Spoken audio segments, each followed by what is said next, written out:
बिस्मिल्लाहिर्रहमानिर्रहीम। शुरू करते हैं चैप्टर नंबर 1 काइंजोलॉजी, जिसमें सबसे पहले फ़ोर्स के बारे में मैं बताया हुआ है। फ़ोर्स क्या चीज़ होती है? फ़ोर्स जो हम बचपन से पढ़ते आ रहे हैं, force in which alter the rate of rest of the body. अगर किसी रेस्टिंग बॉडी को चेंज कर देना उसकी यूनिफॉर्म बॉडी में, या किसी यूनिफॉर्म बॉडी को उसकी रेस्टिंग कंडीशन में लेकर आने के लिए भी हमें फ़ोर्स चाहिए होती है। ठीक है, मतलब एक चेंजिंग जो चेंज ले आना उसको हम फ़ोर्स कहते हैं। ठीक है, उसके बाद उन्होंने बताया हुआ कंपोजिशन ऑफ फ़ोर्स। फ़ोर्स किन चीज़ों से मिलके बनी हुई है? ठीक है, फ़ोर्स के अंदर ऐसी कौन सी दो चीज़ें होती हैं फ़ोर्स के अंदर, ये चीज़ आपने याद रखनी है। एक तो होती है हमारे पास डायरेक्शन ऑफ द फोर्स हमारे पास होती है। जो ये जो एरो आपको डायग्राम में नजर आ रहा है इसको हम कहते हैं डायरेक्शन। ये हमारे पास डायरेक्शन शो करी होती है। ठीक है, एक फोर्स की डायरेक्शन बहुत मैटर करती है, दूसरा उसका मैग्नीट्यूड बहुत मैटर करता है। ये जो लेंथ नजर आ रही है एरो की, ये हमें मैग्नीट्यूड शो करी होती है। ठीक है, एक हमारे पास डायरेक्शन, एक हमारे पास मैग्नीट्यूड, ये दो चीज़ें हमारे पास फोर्स को बनाती हैं। ठीक है, उसके बाद कुछ पॉइंट्स हमें बताए। ये पॉइंट्स इतने कुछ खास इंपॉर्टेंट नहीं है, लेकिन फिर भी आपको बता देती हूँ। Two forces acting in the same direction and at a common point are equivalent to a single force acting in the direction.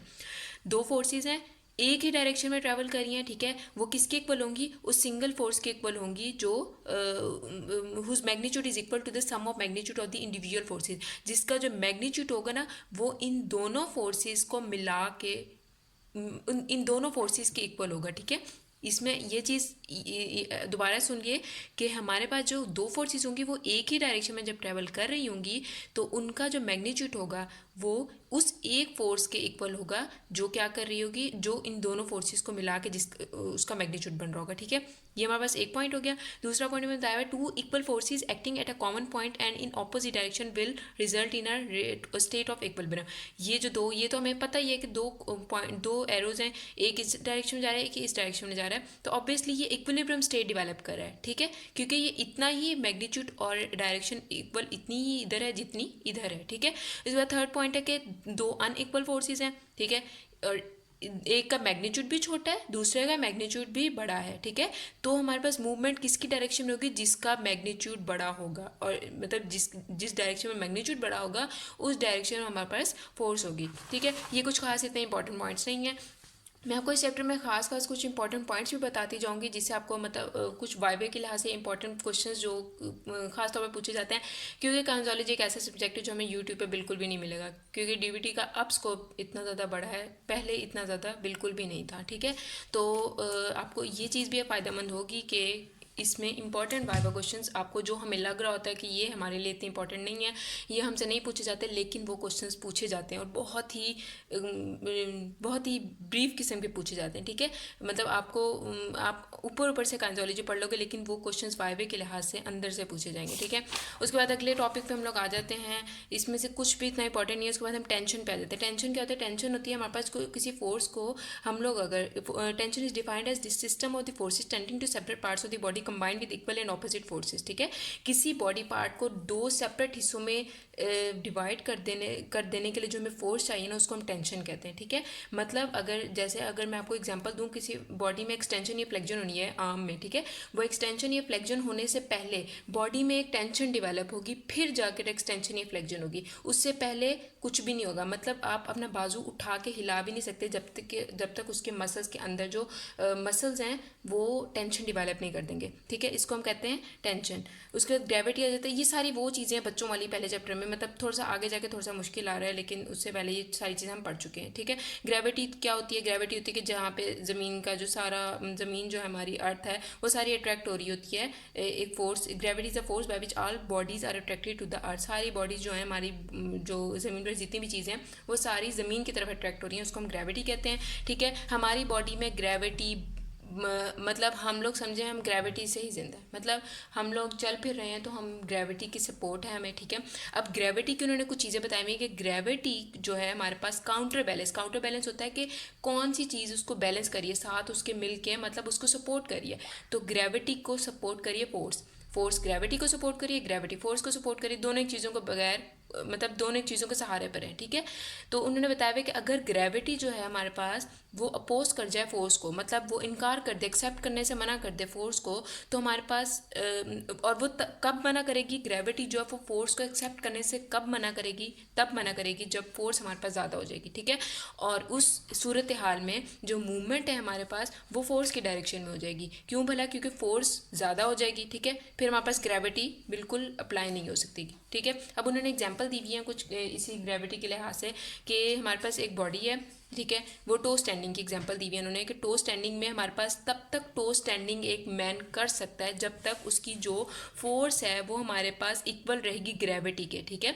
ये देखिए, ये चीज़ हमने ऊपर पढ़ी थी ना कि ग्रेविटी किसके काउंटर बैलेंस है, फोर्स के। तो उन्होंने यही चीज़ नीचे भी एग्जाम में बताई हुई कि तब तक हमारे पास काउंटर बैलेंस रहेगा जब तक क्या होगा कि फोर्स जो है हमारे पास ग्रेविटी के इक्वल रहेगी, ठीक है। तब तक हमारे पास जो मैन है वो टो स्टैंडिंग में रहेगा। लेकिन जैसे ही हमारे पास जो क्या कहते हैं एक्शन ऑफ ग्रेविटी जो हमारे पास ख़त्म हो जाएगा, मतलब थोड़ा हो जाएगा, कम हो जाएगा फोर्स है, तो हमारी जो हील्स हैं वो बैठ जाएंगी नीचे, ठीक है। इसमें बस ये चीज़ इंपॉर्टेंट है। उसके बाद सेंटर ऑफ ग्रेविटी हमें पता है क्या होती है कि एक पॉइंट होता है, जैसे एक रिजिड बॉडी है उस पर एक सेंट्रल पॉइंट होता है जहाँ पे ग्रेविटी एक्ट कर रही होती है, ठीक है। इसकी उन्होंने कुछ एग्जाम्पल्स दी हुई हैं, एक जनरल एग्जाम्पल्स दी हुई है कि जैसे एक यूनिफॉर्म रॉड होता है, उसका जो एक सेंटर ऑफ ग्रेविटी उसकी क्या बन रही होती है, उसकी सेंटर ऑफ ग्रेविटी बन रही होती है कि जब हम उसको एक यूनिफॉर्म रॉड को हमने उठाया है, ठीक है, उसको हम मिडल वे में से उसकी लाइन लगाएंगे, ठीक है। उसकी जो जब मिडल वे में से लाइन लगाएंगे उसका जो बीच वाला पॉइंट होगा उसको हम सेंटर ऑफ ग्रेविटी होगी। इसी तरह उन्होंने इरेगुलर पीस ऑफ कार्डबोर्ड की एग्जांपल दी हुई है, ठीक है। ये इसमें ये भी बस आप लोगों को एक इसका वो पता होना चाहिए। अच्छा, उन्होंने ह्यूमन बॉडी में बताया हुआ सेंटर ऑफ ग्रेविटी, ये चीज़ आपको पता होनी चाहिए कि ह्यूमन बॉडी में सेंटर ऑफ ग्रेविटी जो होती है वो हमारे पास विसिनिटी ऑफ द बॉडी में बॉडी से शुरू होती है, ठीक है। ये देखें, the centre of gravity of the human body in the anatomical position is required to be in the vicinity of the body of the second sacral vertebra. ये चीज़ आपको पता होनी चाहिए। ये वाइवा क्वेश्चन में भी पूछा जा सकता है कि हमारे पास जो सेंटर ऑफ ग्रेविटी है वो ह्यूमन बॉडी में कहाँ पे अप्लाई होती है, vicinity of the body of the second sacral vertebra पे, ठीक है। अच्छा, अब उसके बाद सेंटर ऑफ ग्रेविटी का उन्होंने कुछ ही एमसीक्यू बहुत इंपॉर्टेंट है कि जो हमारे पास सेंटर ऑफ ग्रेविटी है वो मैन में ज़्यादा होती है, चिल्ड्रन में कम होती है, ठीक है। और ये देखें, ये पॉइंट लिखा हुआ है, being higher in man and children, ज़्यादा होती है बच्चों में और मैन में, and then in average women, ठीक है। अच्छा, वुमेन में क्यों कम होती है? क्योंकि उनके अंदर वेट बेरिंग होती है, उनका जो greater amount of weight they carry in the upper half of the body, उनके जो अपर हाफ होता है वहाँ पे वो वेट ज़्यादा कैरी करी होती है, इस वजह से उनका जो सेंटर ऑफ ग्रेविटी है वो कम होती है, ठीक है। उसके बाद लाइन ऑफ ग्रेविटी क्या होती है? लाइन ऑफ ग्रेविटी एक वर्टिकल लाइन होती है, ठीक है। सेंटर ऑफ ग्रेविटी ये देखें, ये रहा, ये देखें, ये है line of gravity. Centre of gravity ये है ना हमारे पास, ये सेंटर ऑफ ग्रेविटी, उसके ऊपर से एक लाइन ऑफ ग्रेविटी होती है, ठीक है। वर्टिकल लाइन होती है through the centre of gravity. अच्छा, अब ह्यूमन बॉडी में इस लाइन ऑफ ग्रेविटी कहाँ कहाँ से पास करती है, ये चीज़ आपको जहन में होनी चाहिए। हमारे पास ह्यूमन बॉडी में पास करती है line of gravity through the body of the second sacral vertebra से, passes through the vertex and point between the feet level with the transverse tarsal joints, ठीक है। बस आपने ये ध्यान में रखना है कि जो हमारे पास लाइन ऑफ ग्रेविटी है ना वो हमारे पास कहाँ से पास करी है, बिटवीन द फीट, कहाँ गया सेकंड सैक्रल वर्टिब्रा से, सेकंड सैक्रल वर्टिब्रा से स्टार्ट हो रही है और एंड कहाँ पे हो रही है, टार्सल जॉइंट्स पे, ठीक है। ये चीज़ आपके ध्यान में चाहिए। उसके बाद उन्होंने बेस का बताया हुआ, बेस होती है किसी भी रिजिड बॉडी, जो कोई भी रिजिड बॉडी है वो जिस चीज़ के ऊपर सपोर्ट करिए उसको हम बेस कहते हैं। ये बुक मैंने जिस चीज़ के ऊपर रखी है, ये टेबल है, इसको हम कहेंगे बेस है, ये इस बुक की बेस है, ठीक है। ह्यूमन बॉडी के बेस स्टेबल कहाँ पे होती है, जब वो लेटा हुआ होता है, कोई भी बंदा अगर लेटा हुआ है तो उसकी जो पोस्टीरियर साइड है, मतलब कमर वाली जो जगह है वो उसकी बेस होगी, ठीक है। उसके बाद इक्विलिब्रियम के बारे में ये रुके मैं आपको टॉपिक्स दिखा दूँ, ये आपको क्लियर हो रहे हैं। यहाँ पे इक्विलिब्रियम के बारे में बताया हुआ है, 3 टाइप्स है इक्विलिब्रियम की। इक्विलिब्रियम होता क्या है? When the force is acting upon a body as perfectly balance and body remain at rest, ठीक है। कोई भी फोर्स अगर किसी बॉडी के ऊपर एक्ट की है, ठीक है, और वो उस बॉडी को स्टेबल पोजीशन में रखे, ठीक है, उसको इधर उधर ना होने दे, उसको हम इक्विलिब्रियम कहते हैं। इक्विलिब्रियम की 3 टाइप्स है, स्टेबल इक्विलिब्रियम, अनस्टेबल और न्यूट्रल इक्विलिब्रियम। ये 3 टाइप्स हमने एफएससी में भी बहुत पढ़ी, फिजिक्स में और मैट्रिक में भी पढ़ी है। स्टेबल इक्विलिब्रियम होता है कि कोई भी फोर्स अगर किसी बॉडी के ऊपर एक्ट की है तो वो उसको वापस उसकी ओरिजिनल पोजीशन पे ले आए, उसको हम कहते हैं स्टेबल इक्विलिब्रियम। और इसके लिए हमें ये पॉइंट आपके जहन में होना चाहिए कि हमारे पास जो स्टेबल इक्विलिब्रियम उसमें हमारे पास सेंटर ऑफ ग्रेविटी बहुत कम होनी चाहिए, ठीक है, फिर हमारे पास वो बॉडी जो है स्टेबल रह सकेगी, ठीक है। सेंटर ऑफ ग्रेविटी कम होनी चाहिए। अनस्टेबल इक्विलिब्रियम में क्या होना चाहिए? अनस्टेबल इक्विलिब्रियम में होता है कि ना जब हम किसी बॉडी को उसकी इनिशियल डिस्प्लेसमेंट पे से भी ज़्यादा उसके ऊपर फोर्स एक्ट कर देते हैं। इनिशियल डिस्प्लेसमेंट होती है कि जैसे अगर मैंने ये बॉल पॉइंट ये रखा हुआ है, ठीक है, इसको मैंने यहाँ अगर अच्छा ये रखा हुआ है, ठीक है, ये देखें यहाँ पे रख दिया मैंने, ठीक है, ये अभी स्टेबल है, ठीक है, लेकिन अब मैंने ये इसकी इनिशियल डिस्प्लेसमेंट है, मतलब इसकी एक हद है, ये इस हद तक यहाँ पे स्टेबल है, लेकिन मैंने इसको यहाँ से थोड़ा सा आगे कर दिया, ये अब स्टेबल नहीं हो जाएगा, ये देखें ये गिर रहा है, ठीक है, ये मैंने इसकी इनिशियल डिस्प्लेसमेंट इसकी हद से ज़्यादा इसको आगे कर दिया, ठीक है, इसको हम कहेंगे अनस्टेबल इक्विलिब्रियम। अनस्टेबल इक्विलिब्रियम में ये इसकी सेंटर ऑफ ग्रेविटी ज़्यादा हो गई, जब ज़्यादा हो गई तो वो स्टेबल नहीं कर सका। इसको न्यूट्रल इक्विलिब्रियम, न्यूट्रल इक्विलिब्रियम में हमें पता है कि सब कुछ न्यूट्रल होता है, ठीक है। फिक्सेशन स्टेबलाइजेशन बहुत इंपॉर्टेंट क्वेश्चन है वाइवे के लिहाज से भी और एसक्यू के लिहाज से भी, ठीक है। फिक्सेशन होता है कि हमारे पास जो इमोबिलिटी की स्टेट होती है उसको हम फिक्सेशन कहते हैं। स्टेबलाइजेशन होता है रिलेटिव इमोबिलिटी, ठीक है। दोनों चीज़ें एक तरह से एक ही तरह की होती हैं, लेकिन ये अप्लाई मुख्तलिफ जगहों पर होती हैं। फिक्सेशन हमारे पास अप्लाई होती है, एक एक्टिव फिक्सेशन होती है और एक इनएक्टिव पैसिव फिक्सेशन होती है। एक्टिव फिक्सेशन तो हमारे पास होती है कि जो हमारे पास जो हम खुद ही मसल्स को थोड़ा सा कॉन्ट्रैक्ट या रिलैक्स करके अप्लाई कर देते हैं, ठीक है, जो मतलब हम खुद कर सकते हैं, हमें किसी की सपोर्ट की जरूरत नहीं होती। लेकिन जो पैसिव फिक्सेशन होती है उसमें हमें फिजियोथेरेपिस्ट की ज़रूरत होती है, उसमें हमें मुख्तलिफ बैग्स की ज़रूरत होती है, मैनुअल बैग्स होते हैं, प्रेशर स्ट्रैप्स होते हैं, सैंड बैग्स होते हैं, मुख्तलिफ मतलब जो हमें काइंजोलॉजी में हम आगे पढ़ेंगे जाकर के कौन कौन सी हमारे पास चीज़ें होती हैं, इंस्ट्रूमेंट्स होते हैं जिनकी हमें ज़रूरत पड़ती है एक पेशेंट को मूवमेंट कराने के लिए, ठीक है। इसको हम पैसिव फिक्सेशन कहते हैं, ठीक है।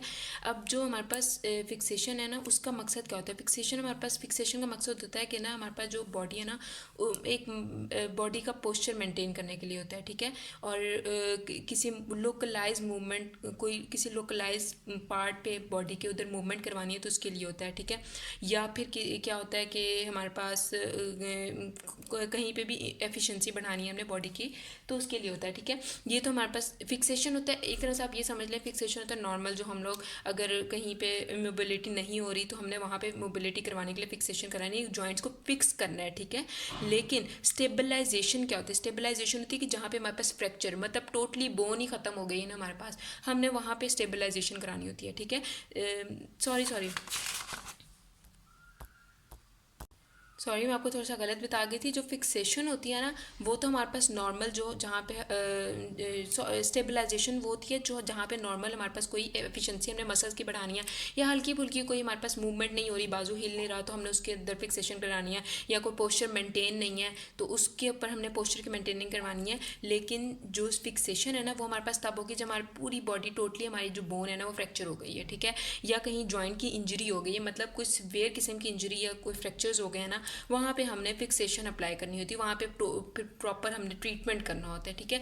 इसको हम कहते हैं फिक्सेशन। मतलब आपने बस ये पॉइंट ध्यान में रखना है, डेफिनेशन दोनों की सेम है। फिक्सेशन होती है इमोबिलिटी और जो स्टेबलाइजेशन होती है वो रिलेटिव इमोबिलिटी होती है, लेकिन अप्लाई दोनों का मुख्तलिफ तरीके से। अगर नहीं समझे तो बैक करके दफ़ा दोबारा सुन लीजिएगा, ठीक है। उसके बाद ये एक्सिस एंड प्लेन्स है, ये हमने एनाटमी का एनाटमी में एक बुक है उसमें हमने ये सारी चीज़ें पढ़ी हुई है। एक्सिस एंड प्लेन वहाँ से एक दफ़ा देख लेगा, अगर ना समझ आए तो मुझे एक दफ़ा कमेंट सेक्शन में बता देगा ताकि मैं एक दफ़ा दोबारा आप लोगों को इसकी अलग से वीडियो बना के दिखा दूँ, ठीक है।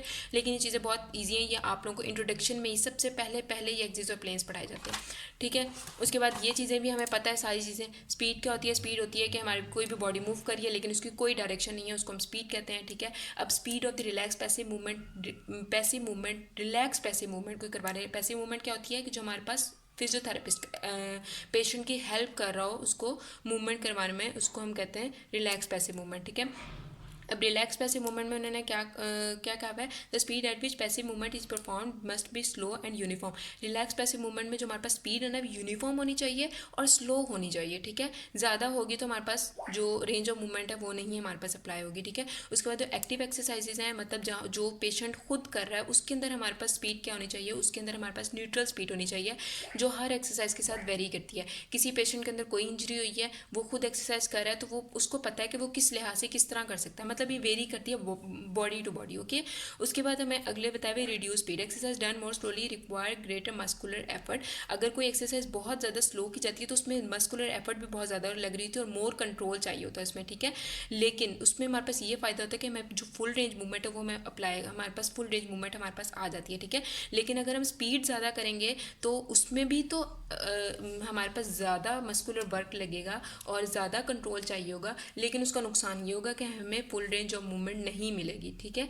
लेकिन अगर हम थोड़ी सी कम नॉर्मल या कम स्पीड रखेंगे तो उसमें हमें फुल रेंज ऑफ मूवमेंट मिल जाएगी। लेकिन उन्होंने ये कहा है कि जो हमारे पास ज़्यादा स्पीड है ये हमारे पास फ़ायदेमंद नहीं है। बेशक पेशेंट खुद भी एक्सरसाइज कर सकता है, वो इतनी स्पीडली ना करे कि उसको फुल रेंज ऑफ मूवमेंट ही ना मिले, ठीक है। दूसरा उसके बाद वेलोसिटी आ जाती है। वेलोसिटी हमारे पास वही होती है कि जिसके अंदर डायरेक्शन हमारे पास वाजे हो रही हो, ठीक है, वो हमारे पास वेलोसिटी होती है। वर्क होता है कि फोर्स और डिस्टेंस का प्रोडक्ट होता है, उसको वर्क कहते हैं। एनर्जी होती है कि जो हमारे पास हम जो भी काम करें हमारे पास कितनी कैपेसिटी है उस काम को करने के लिए, मतलब क्या उसकी जो कैपेसिटी है उसको हम एनर्जी कहते हैं। पावर होता है कि रेट ऑफ डूइंग वर्क, जो हम काम कर रहे हैं वो किस तरह का काम है, उसमें कितनी पावर लग रही है, कितने हमें फोर्स लगानी पड़ी है, उसको हम पावर कहते हैं। एक्सीलरेशन होती है rate of change of velocity, ये चीज़ें हम बचपन से पढ़ते आ रहे हैं। मोमेंटम होती है quantity of motion at process, momentum की डेफिनेशन बहुत इंपॉर्टेंट है, ये हमारे पास आती रहती है। एनर्शिया होता है resistance of the body to any change in its rate of rest of motion. कोई भी बॉडी अगर चल रही है या किसी मोशन में या रुकी हुई है उसको हम अगर रेजिस्ट करेंगे उसको हम इनर्शिया कहते हैं, ठीक है। उसके बाद हमारे पास फ्रिक्शन आ जाते हैं। फ्रिक्शन आपको पता ही भी हम बचपन से पढ़ते आ रहे हैं, ऑपोजिंग फोर्स है जो रेजिस्ट करती है किसी भी बॉडी को उसकी चेंजिंग्स में, ठीक है। उसके बाद हमारे पास आगे लीवर्स आ जाते हैं। लीवर से आगे हमारे पास ये असल चीज़ हमारे पास आगे शुरू होती है इंपॉर्टेंट। यहाँ आगे हमारे पास थोड़े से चैप्टर रह गए लेकिन ये बहुत इंपॉर्टेंट चीज़ें हैं, ये हम पढ़ेंगे अगले पार्ट में। अगर यहाँ से कुछ नहीं समझ आए तो कमेंट सेक्शन में ज़रूर बताइएगा ताकि मैं वहाँ पर ज़रूर किसी को हेल्प कर सकूँ।